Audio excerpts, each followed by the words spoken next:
This new playlist is very important because it is also related to many ideas like Hebbian networks, like neural Turing machine. It is related to reservoir computing. It is related to differential neural computers and many other related areas. And some people say that this is a generalization of Hebbian network, but it's a very strong sentence if we say like that. But it is really interesting, sparse distributed memory, and especially nowadays that memory augmented neural networks. It means that you have some neural network with some external memory. Even you have a recurrent neural network like BiLSTM, and you also have an external memory. So it is a very important topic, and it is also related to Carneva and Carneva machine. Pinetti Carneva has written this interesting book, and many people draw inspiration from this amazing book. And for example, if you read all of the articles of this researcher, Trenton, you will see that how it is also related to transformer networks, how it is related to continual learning, and many interesting things that you will discover. And it's a generalization of RAM. So sparse distributed memory is a generalized random access memory for long binary words. Such words can be written into and read from the memory, and they can also be used to address the memory. Our measure of similarity is Hamming distance, but please note that also, for example, dot product cosine similarity is also very important. So you should not always restrict yourself to Hamming distance, although it's very natural things, especially in differentiable computers. The main attribute of the memory is sensitivity to similarity, meaning that the word can be read back not only by giving the original right address, but also by giving one close to it as measured by the Hamming distance between them. It has applications in speech recognition.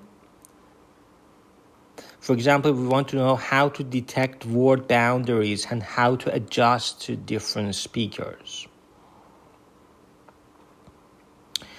And I should say that the memory address must be at least 100 bits and preferably several hundred, and any read or write operation must manipulate many memory locations. When you want to write something, I will explain it later. So we have some content that in auto-associative memory, it is also its address like this, but it's a noisy version of the answer that we want to retrieve. So if we give it to our computer, it understands in a couple of steps or just 2 steps, it gives you something that is denoised. So you can use, this is just one application of that. Because it's easy, many people just use this example and application. But the applications goes beyond that.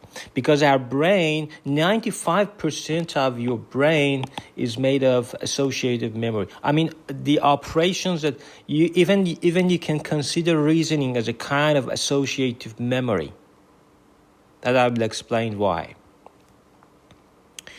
And so you have an address matrix, and when you say, for example, one word, this is your query. For example, we want to know this is some shape, for example, V, and so it's like an MNIST data or one, like an MNIST digit. So you give it like that, but it's a noisy version. What you want to retrieve is just the denoised version. But this one has an address. So the address of that, but the addresses that have a Hamming distance with less than d, are, we call it, they are activated. Like neurons, in that if you activate this neuron, then all related neurons will be activated. Just Hebbian law that if this is I and J, then beta, so delta weight between I and J becomes beta I and J. I and J are just 1 and 0. So it is incremented by this amount. And you will see that this increment is interpreted in your computer as a counter. And you will see that whenever these are activated, the counter is adding just one bit to each of the corresponding. For example, if it is 1, the counter of the corresponding addresses are added or incremented. For example, this could be 7. This could be 7 because it has been done several in the previous processes for different inputs or different read or write. It has been counted several times. It means that if you want to do it as a competitive things, you will see that more ones have been seen in here. So it's a competitive process rather than cooperative process. And you see when we give an address, all of the nodes, neurons inside are activated because the Hamming distance between them is less than d. And when I say a neuron, like this neuron, when we say the address of that, you can see just the weights of that. So it's a vector. So for any neuron, there is a vector behind that shows the address of that. And the address is inside this circle. But it's high dimensional, so we hardly represent it in this two-dimensional system. But it's very general. And this is the address of that. This is how we connect computer architecture to biological neural networks. And so there are 6 important concepts: writing to memory, reading from memory, address pattern, data pattern. And remember, memory location is different from address pattern. And so memory relation, every hard location has 2 items: a fixed hard address and a content. For example, when you want to read X, and then you write Kisi, you read X, it means that all of the neurons inside that are activated because the counter wants to count either up or down depending on your input, which is 1, 0, 1, 1, 0, or any other input. If it is 1, the counter of the corresponding activated addresses are added. So, for example, this becomes 6, this becomes 5, but this becomes, for example, minus 8. And remember, zeros are replaced by -1, and 1 is replaced by, but 1 is just 1.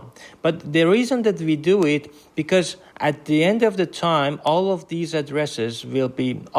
counters will be added up and going through a threshold operator, so that what comes out is just a bunch of 0 and 1. And I will explain it in the next lecture. But for now, you should know that, so we just add these counters.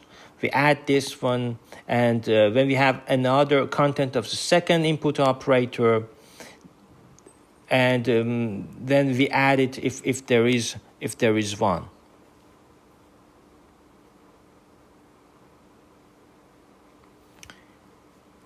So here whenever I have this pointer, it means that I should read it loudly because it's important. The reason for the half address is merely to position each location symmetrically between 1 and 10. And the contents of individual locations could be interpreted as follows. If a bucket has a count that is positive, it has had more ones than zeros. I explained it before. So similarly, a bucket with a negative count can be interpreted as 0. A bucket with 0 count has had an equal number of ones and zeros written into it and can be interpreted as 1 or 0, each with equal probability. To understand the working of sparse distributed memory, we will deal with the problem of retrieving the closest match. You know, in the brain, you have 1 billion neurons. From billion neurons, at each time, only a few of them are activated, depending on your query. And because there are few of them are activated, which is 0 and 1, this corresponds a sparse vector. And you know, the rest of that is 0. Even in this block, many of them are 0, and just few of them are 1. And that's why you see why sparsity plays an important in your brain. And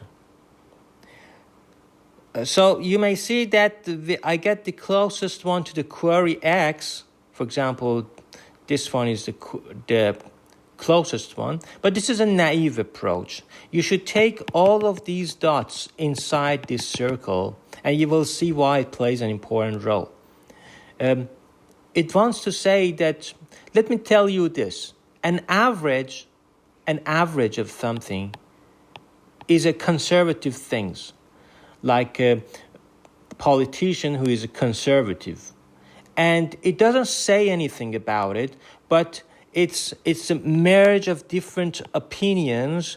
For example, in your mind, you have seen different things, and it's a marriage of them, so it has less bias. And that's why addition and mean value is very important in this approach of sparse distributed memory. And for example, this is a location address. For example, this location address is from 81 to 83. For example, if I say 92, it is in between that. But 92 is also between the second address. So this one is also activated. So sometimes some of these are activated, and we do operations on these activated neurons. Just a sparse selection of them, not all of them. So we are not talking about a dense vector. We are talking about a very sparse vector. Another example, we could have this input, which has this location 139. It means that it is here. Or it could be at any other. So a couple of these are activated, and your addition and then taking average and then giving it to the threshold operator to see if it is 1 or 0. At the end of the day, if you give a 1, 0 this data, if you give it to this machine, call it any machine, Carneva machine, any machine that you have designed, the output is something like, it should be similar to that, but for example, it is denoised.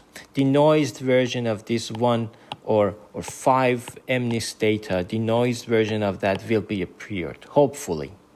But because during that, because you do lots of different read and write operations, sometimes what you want to read is not what you have written before. So there is a mismatch between them. But if your design is better or your training algorithm is good, then hopefully the difference between the denoised version and the original one, which will be very, very low. That's why our brain, for example, understands something and can also denoise some picture.